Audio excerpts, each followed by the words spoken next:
নির্বাচনের মুখে মালদার হরিশ্চন্দ্রপুরে তৃণমূলের অন্দরে দীর্ঘদিনের ক্ষোভ ও দলবদলের জল্পনার অবসান ঘটল। টিকিট না পেয়ে ক্ষুব্ধ বিদায়ী বিধায়ক তজমুল হোসেনের মানভঞ্জন করলেন তৃণমূল প্রার্থী তথা তার রাজনৈতিক ভাগ্নে মতিবুর রহমান। বৃহস্পতিবার তাজমুলের বাসভবনে দুই নেতার সৌজন্য সাক্ষাৎ ও মিষ্টি মুখের মধ্যে দিয়ে গোষ্ঠীদ্বন্দ্বের কাঁটা উপড়ে ফেলার বার্তা দিল ঘাসফুল শিবির।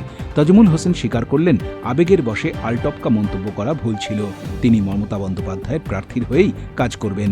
অন্যদিকে বিজেপি এই মিলনকে ভাগ বাটোয়ারার রাজনীতি বলে কটাক্ষ করেছে। তবে নির্বাচনের আগে এই মামা ভাগ্নে জুটির ঐক্যবদ্ধ ছবি শাসক শিবিরকে বড়সড় স্বস্তি দিল বলেই মনে করছে রাজনৈতিক মহল। আজকে সৌজন্য সাক্ষাৎ করতে আমাদের মনোনীত প্রার্থী মতিউর রহমান আমার বাড়িতে এসেছে। আমি ওনাকে অশেষ অশেষ ধন্যবাদ জানাচ্ছি। হেফজুলকে আমি খুব শ্রদ্ধা করছি।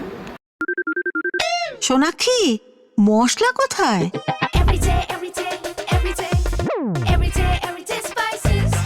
এভরিডে মশলা, দেশের স্বাদ।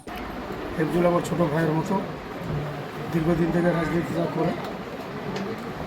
তা আজকে আমাদের মনোনীত প্রার্থী অর্থাৎ মমতা ব্যানার্জির প্রার্থী, মান অভিমান থাকতেই পারে, যেহেতু মনোনীত প্রার্থী কে তো করা যায় না।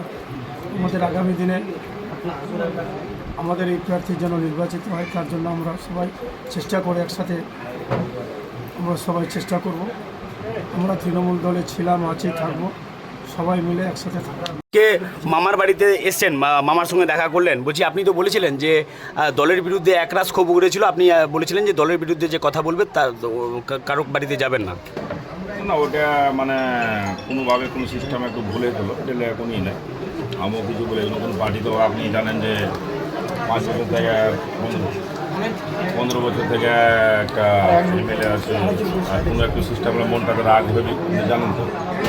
এটা কিছু বলে গেলো, এটা কোনো সমস্যা। কি কথা হলো আজকে মামার সাথে? মামা আছে, সাথে আছে, মামা বাড়ি আছে।